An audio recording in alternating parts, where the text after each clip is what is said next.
maşallah. Hier wird's dir voll gefallen. Herkes acayip bir. Ya bir kes sesini, ders çalışıyoruz şurada. Sollte Dorf Trampel endlich Deutsch lernen. Ja, und überhaupt geht sie nichts an, was wir hier reden.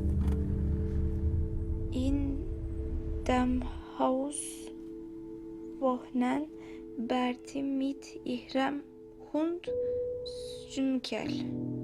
Ayşeciğim, seni görmek ne güzel. Ne kadar tatlı. İnsan baktıkça içi açılıyor. Dua et de senin annen de sana böyle güzel bir kız bulsun. Daha kızardı vallahi. Bitti. Elin teki o anne.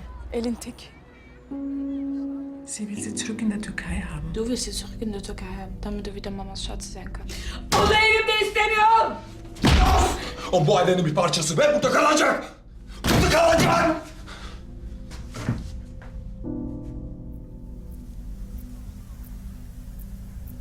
Biliyor musun, bir rüya gördüm. Evdeyim. Odaları dolaşıyorum. Sesleniyorum.